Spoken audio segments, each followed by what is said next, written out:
Hello and welcome to today's episode of the WholeHearted Living podcast with your host Debs Thorpe. And today we are diving into what it means to be led by your inner vision. So when people are talking about your inner guidance, accessing your inner wisdom, what does that mean in practical terms? So let's dive in.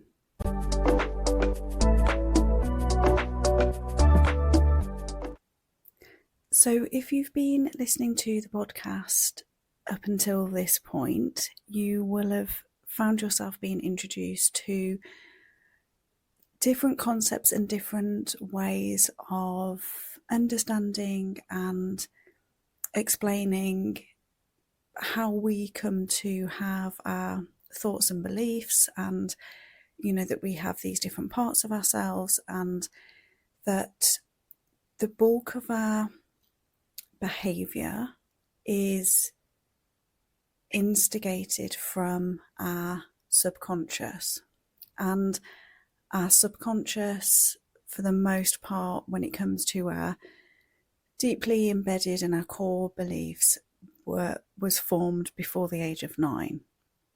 So until we begin to take a look inwards and almost become a bit of a detective in our own psyche and shine a flashlight on different things and different behaviours, we kind of go along operating in life from a blueprint that is in the subconscious that may not be aligned with who we truly are and what we truly want in our life.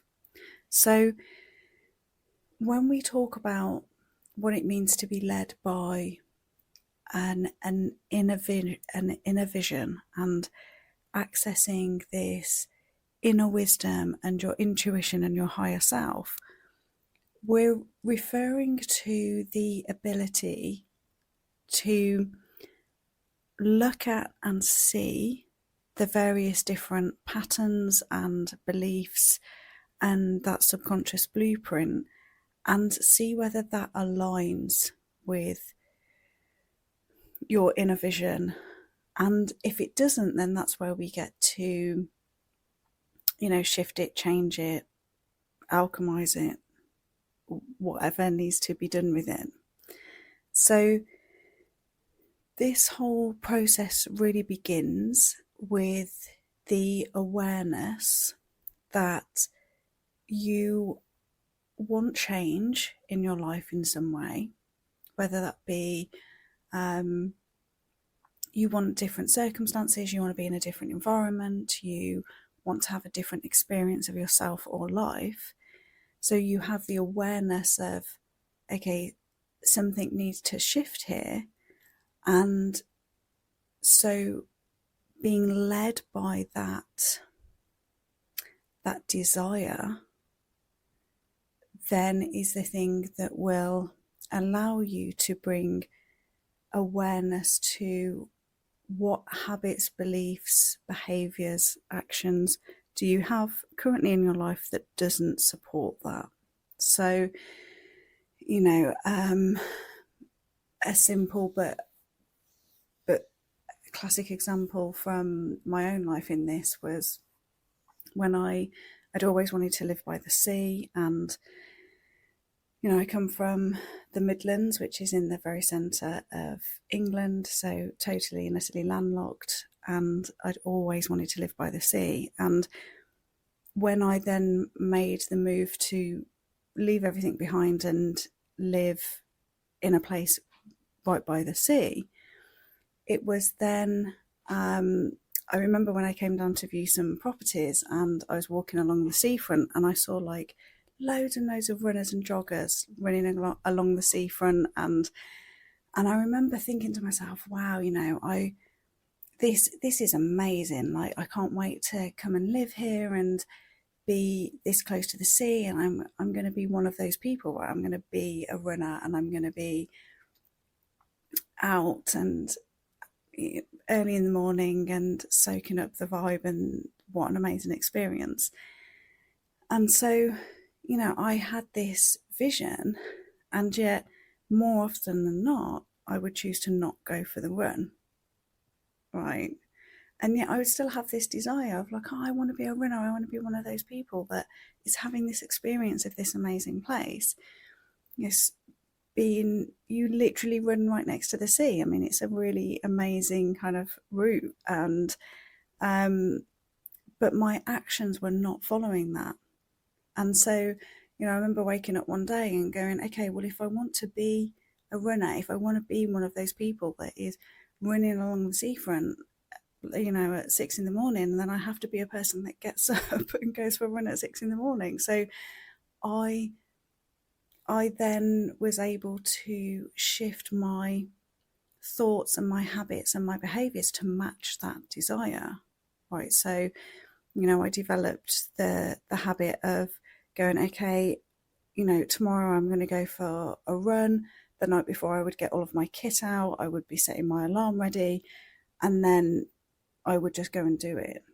Right. And then I became that person who was then running along the seafront at 6 in the morning. So it's like that's a small example of what it means in practice to be led by this inner vision, by this desire.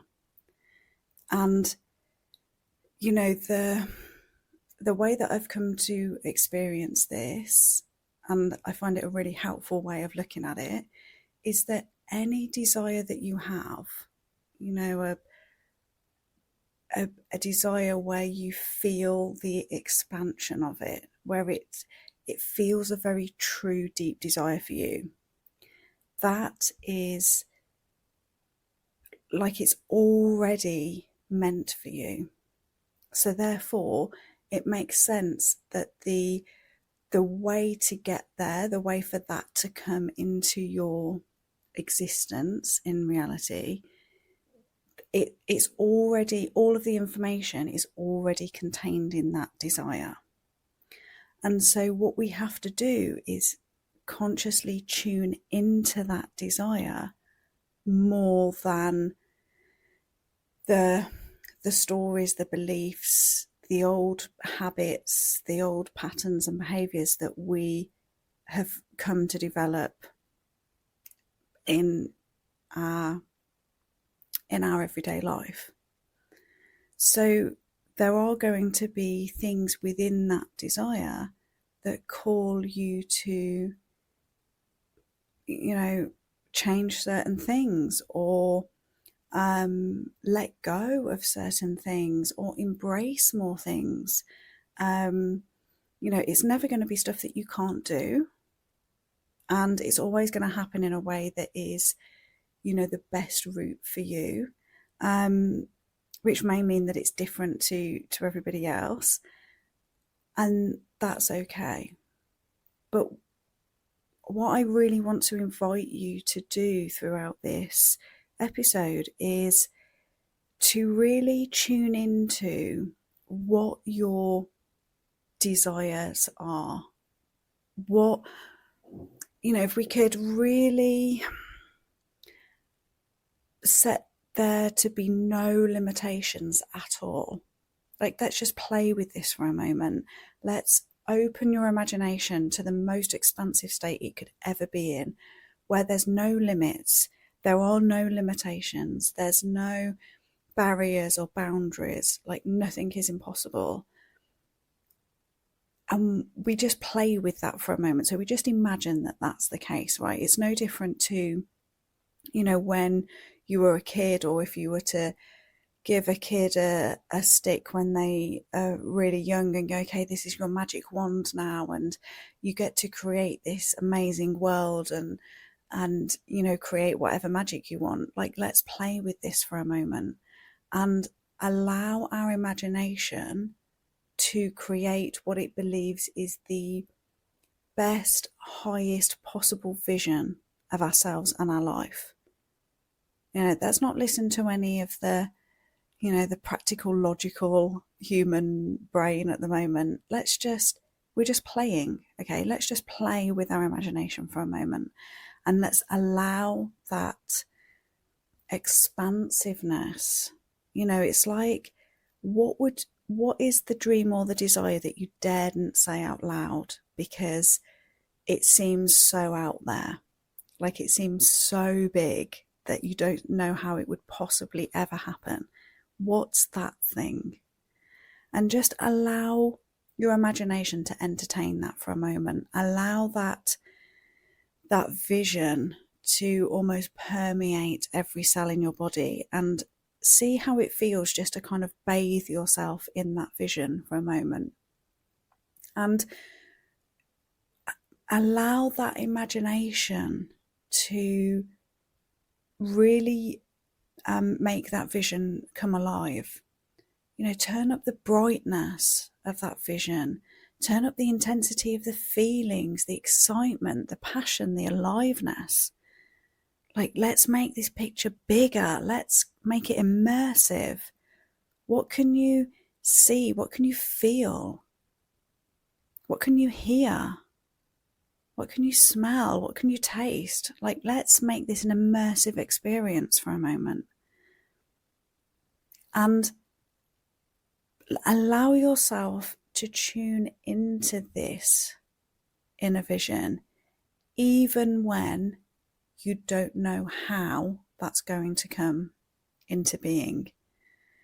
I talk about this in the bonus episode 2 of Daring to Dream, about how the dream for so long was to live in Italy when there was no possible way that could happen because of post-Brexit and visa requirements and stuff. And yet that was still such a strong dream and desire to hold, when practically there was no way that this was going to happen.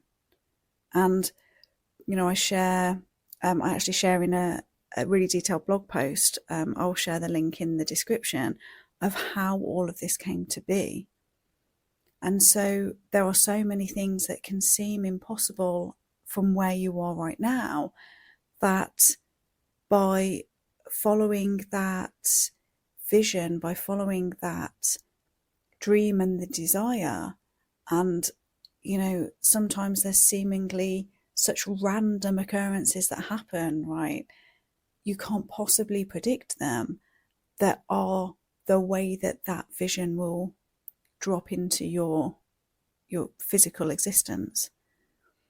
So when we talk about being led by this inner vision, we're talking about being more focused on the dream and the desire and your intuition, your higher self, your inner wisdom, than your limitations and your past and your stories and beliefs that you've told yourself about certain things. So, if you are in a place where you're feeling the pull to somewhere, you are feeling a dream and a desire, and that is, you can feel that shift, that desire for change, right? You can feel that within you, but you look around at your life and it's not mirroring that. Then this is your invitation to once again tune into that inner vision, use your imagination, go to the most expansive version of you and your life, and see what it wants to reveal to you that is going to help you in your journey towards that in your life. It could be physically, like changing something in your life. It could be releasing something. It could just be a slight shift in how you have processed something, or changing a belief that is going to become more aligned. Like, there's lots and lots of ways that this could invite change into your life, and it's kind of going with that intuition, allowing yourself to access that inner wisdom and being more guided by that than listening to that, our little human self, our logical self that will try and pull you back into what's familiar. Because as you know by now from all of what we've explored so far on the podcast, it will always do that. There will always be a part of you that is almost fighting for your limitations, that is wanting you to stay where you are because it's familiar. And so, this is not about, like I've said before, we're not here to demonize and to put down certain parts of ourselves. That our logical human self can be, really valuable at certain points. It's just we don't want to be using that as the sole guide, especially when we're talking about following the expansion of ourself and our life, when we're talking about going into our inner vision and our biggest desires. Okay, our little human logical self isn't going to get us there. We have to practice and develop this way of being that we stay more connected to the inner vision and that dream and desire than our human kind of logical limitations self. So, whenever you're feeling frustrated, disconnected, it's feeling like you and your life should be so much more and it's not, I invite you to do this practice. Okay, I invite you to close your eyes for a moment, tune into, literally ask your subconscious, you can say it out loud, what is the greatest version of myself and my life? Show me, tell me what that looks like, and allow your imagination to reveal that to you. And if you're feeling stuck with that, even if you ask yourself the question and nothing's coming through, find something that is inspiring for you. So when we had the dream of moving to Italy, one of the things that we would do is, watch a lot of videos of Italy on YouTube. So, there's really good channels now where they do walking tours of different places, and it's a really good way of imagining yourself walking through the streets and what you would do and where you would go and what you would be eating and what it would be like to feel the sun on your skin, and so it's easy for that to become an immersive experience. And so allow yourself to find the tools and the things that inspire you on your dream. If you want to travel or you want to live in a particular place, well, watch the videos of that, allow yourself to become immersed in that. If you want to change jobs or you want to do something creative, or we live in a time where there's access to people who will have shared what it's like for them. Like it's very easy for us to access that now if we're struggling to find that within ourselves. So use these things to help feed that inner vision and that imagination, and allow yourself to stay more connected to that, which means following your intuition and your gut instinct and your inner wisdom far more than your logical self. So there is the invitation for today. Allow the expansion of your imagination. See this is a really playful thing. Like, you don't have to believe that in the beginning, right? You can just be like, wow, wouldn't it be amazing if, I don't know how this would ever possibly happen, but it would be like the coolest thing ever if this happened, if I felt like this, if my life looked like this, if this was my work, if this was how my gift was used in the world. Like, allow yourself to go there, tune into that, create that vision, feel it, become immersed in it. And from there, trust that it will feed you the intuitive nudges, it will place the people in your path, it will create the opportunities, and that's what you follow. So it's still taking action, but it is taking action towards that dream and that desire, rather than repeating the same actions that you've been doing day in, day out that are going to produce the same results. So hopefully that makes sense for you. Do let me know what your takeaways are from this, and what your experience has been when it comes to your dreams and desires and following those. What's been your experience? I would love to know, and I very much look forward to connecting with you next time. Bye for now.